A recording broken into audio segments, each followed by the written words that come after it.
Hello, welcome back to my channel. എല്ലാവർക്കും ഇന്നത്തെ നമ്മുടെ പുതിയൊരു വീഡിയോയിലേക്ക് സ്വാഗതം. അപ്പോൾ ഇന്ന് ചെറിയൊരു ഡെയിലി വ്ളോഗാണ് കേട്ടോ. രാവിലെ 5 മണിയായി, പക്ഷേ ഇവിടെ നന്നായിട്ട് നേരം വെളുത്തു. ഇന്ന് മുതൽ 2 പേർക്ക് സ്കൂൾ തുറക്കുകയാണ്. ലീവൊക്കെ കഴിഞ്ഞ് വന്നതിന് ശേഷം പിന്നെ ഹസ്ബൻഡ് ഡ്യൂട്ടിക്ക് കയറുന്നത് ഇന്നാണ്. അങ്ങനെ ഇനി മുതൽ രാവിലെ 5 മണിക്ക് എഴുന്നേൽക്കണം കേട്ടോ. ഇതുവരെ 7 മണി വരെയൊക്കെ കിടന്നുറങ്ങി സുഖമായി.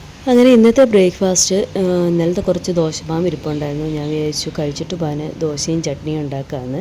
പിന്നെ സ്കൂളിൽ ലഞ്ചായിട്ട് കൊടുത്തു വിടാൻ ആലു പൊറോട്ട മതിയെന്ന് ഇന്നലെ പറഞ്ഞിരുന്നു. അപ്പോൾ അതിന് വേണ്ടിയിട്ട് പിന്നെ ഉരുളക്കിഴങ്ങ് വേവിക്കാൻ ഉപ്പും വെള്ളമൊക്കെ ഒഴിച്ച് വേവിക്കാനങ്ങ് വെച്ചു. പിന്നെ മാവിലേക്ക് ഉപ്പും ആവശ്യത്തിന് വെള്ളമൊക്കെ എടുത്തിട്ട് ഒന്ന് സെറ്റ് ചെയ്ത് ദോശയും ചുട്ടു കേട്ടോ. കഴിച്ചിട്ട് പോകാനാണ് ദോശ, കുറച്ച് മാവേ ഉണ്ടായിരുന്നുള്ളേ. അപ്പോൾ പിന്നെ അവർക്ക് ചോറൊന്നും കൊണ്ടുപോകത്തില്ല. ഞാൻ നേരത്തെ എൻ്റെ വീഡിയോസിലൊക്കെ പറഞ്ഞിട്ടുണ്ട്. ഒരു 11 മണിയാണ് അവരുടെ ലഞ്ച് ടൈം എന്ന് പറയുന്നത്. ആ ഒരു സമയത്ത് ചോറൊന്നും കഴിക്കാൻ ഒക്കത്തില്ലല്ലോ. അപ്പം പിന്നെ രാവിലെ എന്തെങ്കിലും കാപ്പി ഉണ്ടാക്കുന്നതാണ് കൊടുത്തു വിടുന്നത് 2 പേർക്ക്. അങ്ങനെ ദോശയൊക്കെ ചുട്ടതിന് ശേഷം പിന്നെ ആലു പൊറോട്ട ഉണ്ടാക്കാൻ എടുത്തു വെച്ചു. ഇന്നലെ വൈകിട്ട് ചപ്പാത്തി ഉണ്ടാക്കിയപ്പോഴേ പറഞ്ഞതാണ് ഇന്ന് രാവിലെ പൊറോട്ട മതിയെന്ന്. അതുകൊണ്ട് പിന്നെ ഞാൻ ഇന്നലെ ആ ചപ്പാത്തിക്ക് കുഴച്ചപ്പോഴേ ഇന്ന് ഈ ആലു പൊറോട്ടയ്ക്കും കൂടെ ഉള്ള മാവ് കുഴച്ച് വെച്ചു കേട്ടോ. അതുകൊണ്ട് രാവിലെ കാര്യം എളുപ്പമാവുകയെ. പിന്നെ കിഴങ്ങൊക്കെ വേവിച്ചിട്ട് നന്നായിട്ട് ഉടച്ച് പിന്നെ അതിലേക്ക് പച്ചമുളകും ഇച്ചിരി വെളുത്തുള്ളിയും മല്ലിയില ഉണ്ടെങ്കിൽ മല്ലിയിലയും കുറച്ച് മുളക് പൊടി, മഞ്ഞൾപ്പൊടി, ഉപ്പും കൂടെ ഒക്കെ ഇട്ട് നന്നായിട്ടൊന്ന് ഉടച്ചെടുക്കണം കേട്ടോ. നന്നായിട്ട് ഉടച്ചെടുത്തില്ല എന്നുണ്ടെങ്കിൽ ഈ ആലു പൊറോട്ട ഇങ്ങനെ പരത്തുന്ന സമയത്ത് പൊട്ടി പോകും കേട്ടോ. അങ്ങനെ ഉടച്ചെടുത്തിട്ട് ബോൾസാക്കി ഓരോ ബോളും ഇങ്ങനെ എടുത്തിട്ട് അതിനകത്തോട്ട് ഫില്ല് ചെയ്ത് വെച്ചിട്ട് ഇതുപോലെ ചപ്പാത്തി ഉണ്ടാക്കുന്ന പോലെ ചുട്ടെടുക്കാം കേട്ടോ. അങ്ങനെ ആലു പൊറോട്ടയൊക്കെ റെഡിയായി. ഞാൻ നെയ്യില്ലായിരുന്നു കേട്ടോ. നെയ്യില്ലാത്തതുകൊണ്ട് ഞാൻ പിന്നെ എണ്ണയാണ് തേച്ചത്. നെയ്യാണെങ്കിൽ ഒന്നുകൂടെ ടേസ്റ്റ് ആയിരിക്കും. അപ്പം 2 പേർക്കുള്ള ടിഫിൻ ബോക്സൊക്കെ റെഡിയാക്കി വെച്ചു. ഇതിൻ്റെ കൂടെ സോസും ഒന്നും വേണ്ടാന്ന് പറഞ്ഞു, കറികളൊന്നും വേണ്ടാന്ന് പറഞ്ഞ് 2 പേരും കാപ്പിയൊക്കെ കുടിച്ചിട്ട് സ്കൂളിൽ പോയി. എനിക്ക് രാവിലെ ക്യാൻറ്റീന് വരെ ഒന്ന് പോകണമായിരുന്നു. വീട്ടിൽ സാധനങ്ങളൊക്കെ ഏകദേശം തീർന്നിരിക്കുകയായിരുന്നു. അപ്പം ക്യാൻറ്റീനിൽ പോകാൻ രാവിലെ ഒരുങ്ങാണ് കേട്ടോ. സൺസ്ക്രീം എടുത്ത് നോക്കിയപ്പോൾ അതൊക്കെ തീർന്നു. ഇനി വാങ്ങിക്കണം.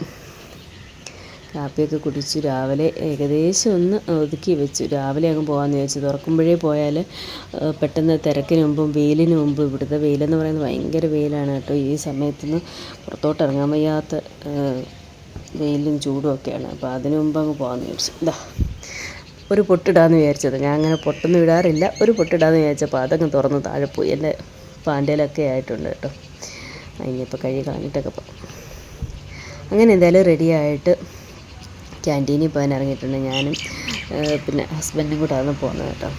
ക്യാൻറ്റീനിൽ ചെന്നപ്പോൾ നമ്മൾ 8 മണിയായപ്പോഴേ അവിടെ ചെന്നു. പക്ഷേ 9 മണിക്ക് അവിടെ തുറക്കുന്നതെന്ന് പറഞ്ഞു. അങ്ങനെ അവിടെ കുറേ നേരം ഇരുന്നിട്ട് പിന്നെ 1 മണിക്കൂറുണ്ടെന്ന് പറഞ്ഞതുകൊണ്ട് ഞാൻ പിന്നെ വീട്ടിൽ തിരിച്ചു വന്നിട്ട് അടുത്തായതുകൊണ്ട് കുഴപ്പമില്ല. വീട്ടിൽ തിരിച്ച് വന്നിട്ട് വീണ്ടും പോയി സാധനങ്ങളൊക്കെ എടുത്തു കേട്ടോ. സാധനങ്ങളൊക്കെ എടുത്ത് വീട്ടിൽ വന്ന് എൻ്റെ ദൈവമേ, ചൂടെന്ന് പറഞ്ഞാൽ ഒരു രക്ഷയില്ല കേട്ടോ. വന്ന് കുറേ തണുത്ത വെള്ളം മുഖത്തൊഴിച്ചിട്ടാണ് ഒരാശ്വാസമായത്. പിന്നെ ഞാനൊരു ഐസ് ക്യൂബൊക്കെ വെച്ചു.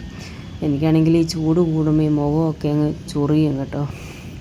അപ്പം ഭയങ്കര എതക്കേടാണ്.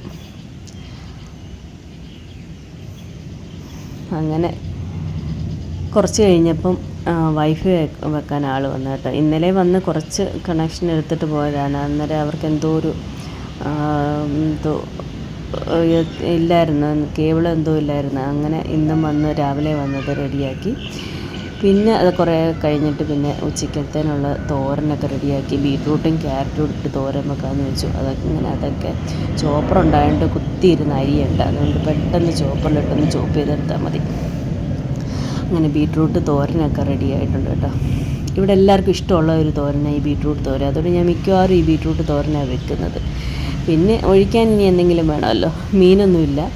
ഒഴിക്കാൻ ഒരു കിഴങ്ങും സവാളയും ചക്കക്കുരുവും കൂടെ ഒക്കെ ഇട്ട് ഒരു ചെറിയൊരു തീയിലും വെച്ചു. അങ്ങനെ അത് ഏകദേശമൊക്കെ ഒന്ന് ആക്കി വെച്ചിട്ട് ഞാൻ പിന്നെ പെട്ടെന്ന് പോയി കുളിച്ചു കേട്ടോ. ചൂടുകൊണ്ട് എനിക്ക് ഒട്ടും നിൽക്കാൻ വയ്യായിരുന്നു. അങ്ങനെ കുളിച്ചിട്ട് വന്നതിന് ശേഷം അത് കടുകൊക്കെ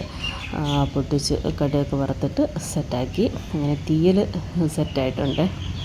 തീയലും തോരനും പിന്നെ ഞാനൊരു ഉണക്കമീനും കൂടെ വറുത്ത് കേട്ടോ. അപ്പോൾ ഇന്നത്തെ കുഞ്ഞ് വിശേഷം ഇത്രയൊക്കെ.